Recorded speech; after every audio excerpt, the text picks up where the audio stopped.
Hi, welcome, Who That Nation. This is No Cap, No Filter Saints. I'm your host, Marley G. And I'm going to talk a little bit about if I think Derek Carr going to actually play or not. And other little things that's on my mind headed into week 4. I actually think that Derek Carr will play this game. I think Derek Carr played through a lot of injuries. The only injury that he could not play through was, I think he broke his leg, and that was ironically his MVP year. Like, man, that's one thing about Derek Carr and Jameis just got in common, bro. Like, when everything just going right for them and they just looking like they're gonna have a hell of a season, something just happened with them when it comes to injuries that they can't overcome. But other than that, when it comes to other injuries, they just a warrior and they just battle through it. And the injuries that they do battle through, that's when the organization just not, right for them for whatever reason, and it just looking bad that particular year when they fight through them. But the years that they was just looking so good, I'm talking about MVP level years, or comeback player of the year, dark horse MVP seasons, is just like, man, something bad just gonna happen to them. That's just so unfortunate. But I actually think Derek Carr gonna play this game. I think Carmichael and Dennis Allen, they got their whole career on the line right now, and I think they're gonna put that on a 75% Carr over 100% Jameis. And I don't even know if Jameis 100%. Like, do we actually know if his injuries are fully healed? Like, I never got any word on that. I need to check into that, but I think they're gonna actually say whatever. But I don't know, man. I don't know if Jameis fully healed from those injuries, because this dude's dealing with at least 3 injuries. Like, he already had the injury that he was coming off of the Derek White dirty tackle from into the season when he played the Falcons, and then he sustained an injury playing the Falcons. Then he sustained another injury playing the Panthers. So he should have never really been playing, the Panthers and the Bucs when he did. I don't know if he's 100% fully healthy, but let's just say, for the sake of argument, he's 100%. I think Dennis Allen and P. Carmichael rather play a Derek Carr that's 75% than a Jameis that's 100%, just because they just feel more comfortable with him. You already remember what they said about Andy Dalton. He just give a more common presence to the offense, and I just feel like they rather that, knowing what they're going to get, than Jameis that could be just, at times erratic. But I must say, I would rather Jameis play. Like, I don't want Carr to just come in and play on this injury. Like, they say this is a type of injury that he can't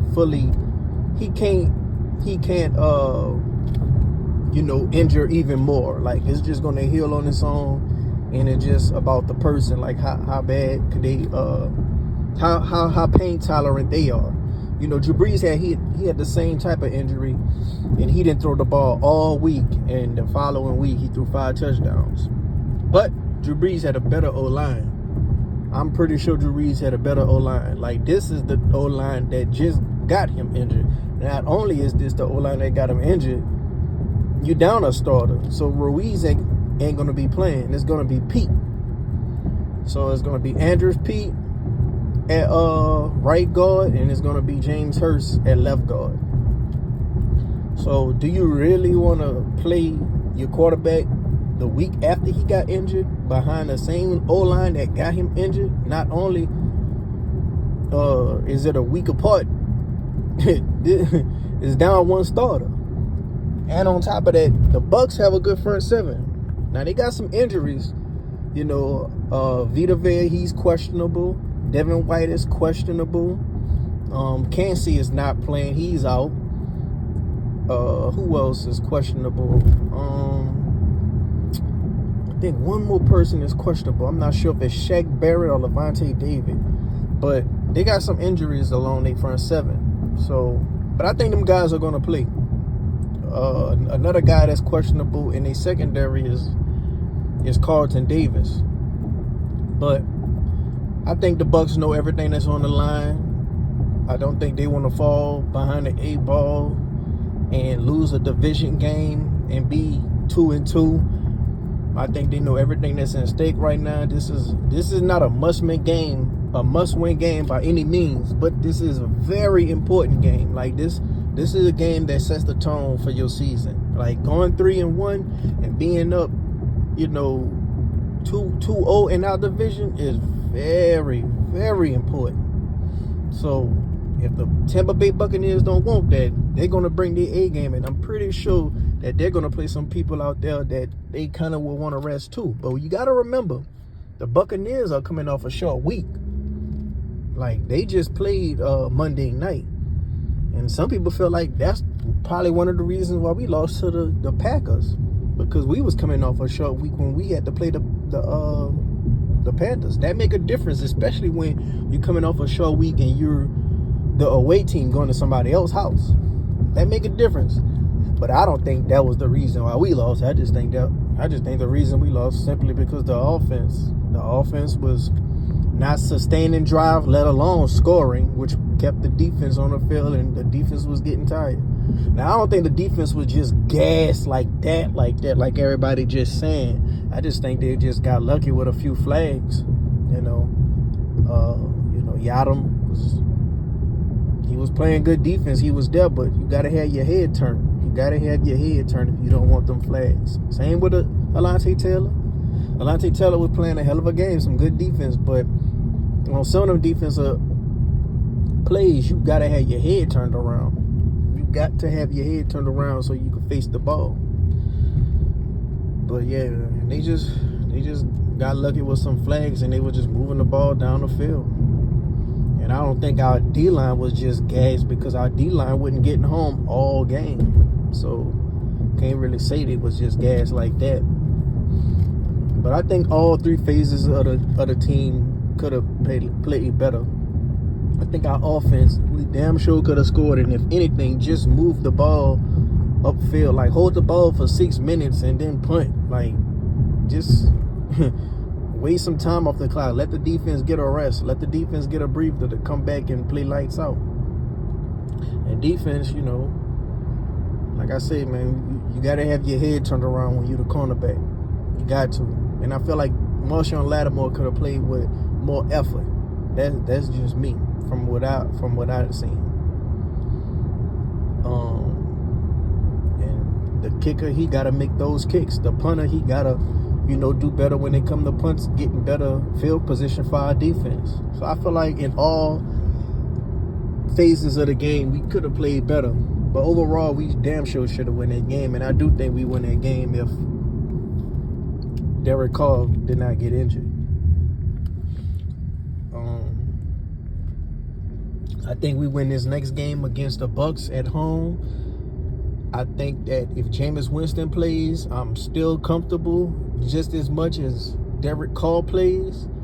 I think Jameis Winston brings a factor that Derek Carr doesn't possess, which is a better deep ball, a more accurate deep ball, and red zone efficiency.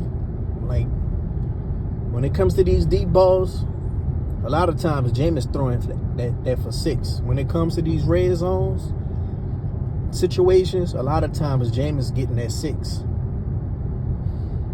And hopefully, Jimmy Graham, he get that touchdown we all been waiting to see, so he could dunk it in the dome, have that thing rocking. Hopefully, Alontae Taylor get that pick that we desperately been wanting him to get, his first career pick. And wouldn't it be better to get it off of Baker Mayfield against the Bucs, who just so bad want to be our rivals?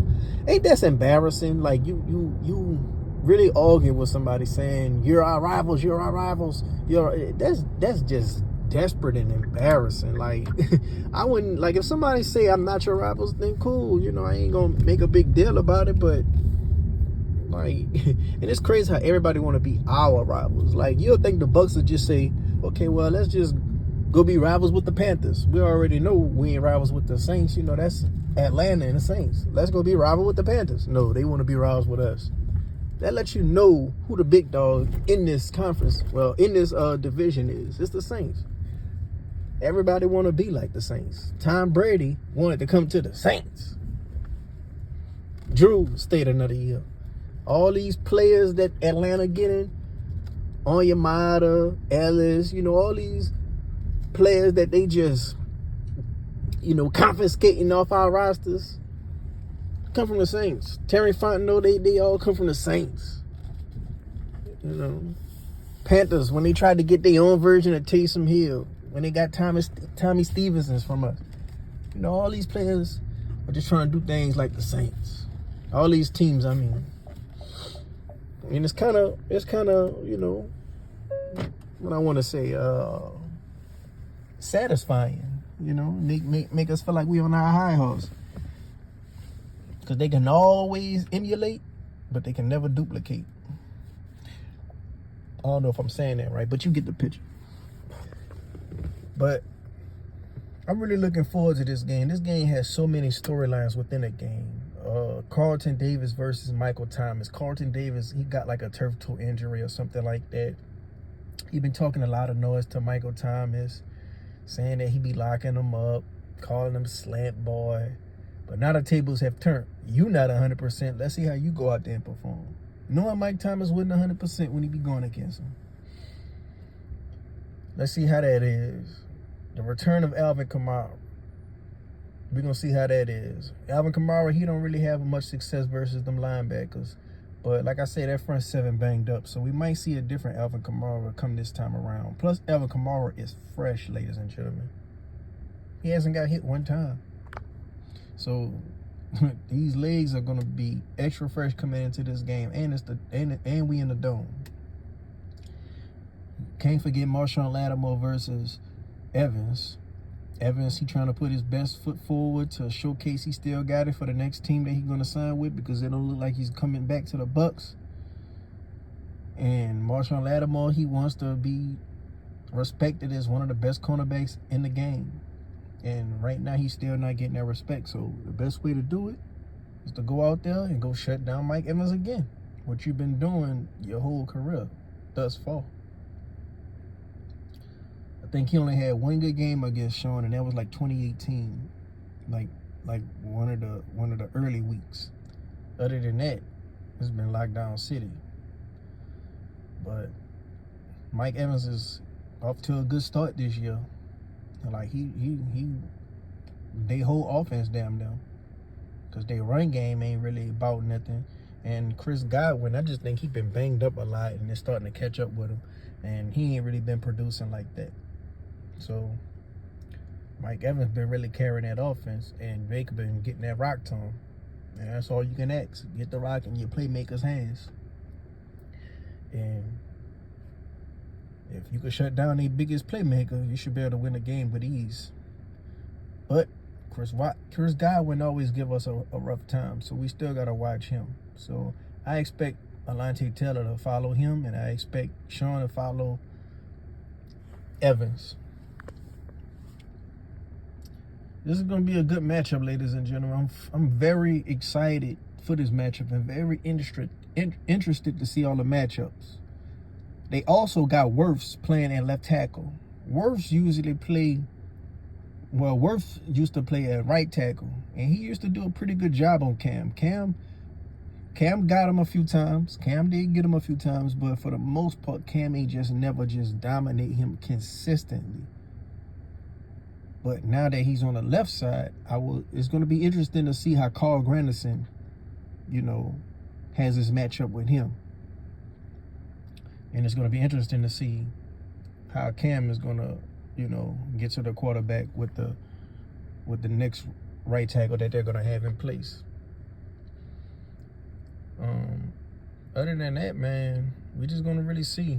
A lot of people interested to see how Pete going to do, because a lot of people felt like Pete played a good game. Pete and Penning probably had the best game in the Packers game when it comes to O-linemen. So a lot of people wondering, like, man, is the run game going to really excel now that we got Pete in, especially against a banged-up Bucs front seven? And if Jameis plays, people are really wondering, can he get the ball to Alvin Kamara?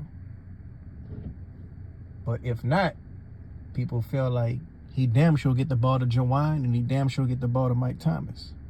So keep an eye out on that. Keep an eye out on that. Because I don't think we're going to be really having to chip for pennant as much as we was in the early weeks. So I think Jawan should pick his production up. And Taysom Hill, man, we just don't never know when Taysom Hill had these breakout games. It's just like 1 week, he just do good, go off. Then the next week, you just don't really see him. And then a few weeks go by and he go off again. It's just like they can never stay consistent with this guy. Like, I don't understand why he's not in a red zone way more often. Like, our whole red zone package should be Taysom Hill, Jawan Johnson, Michael Thomas, Chris Olave, Alvin Kamara. Get them guys on the field. 2 tight end sets, 2 wide receiver, Alvin Kamara in the backfield. Like, that's just common sense. You know, and then we can have Taysom right there, and if ain't nothing open, Taysom can just run it. That's just what I think, though. Let me know what you guys think, though, down below. Like, do you think Derek Carr's gonna play, or do you think Jameis gonna play? I don't. I really feel like we could beat these guys with either one. I really believe that. Like, I just think the O-line just gotta block better, and Pete Carmichael in certain situations he gotta just, you know, play to the sticks and just get a ball to the hot hand. That's all you gotta do. Just get a ball to the hot hand. If a guy is hot, keep feeding him until they force you to stop it.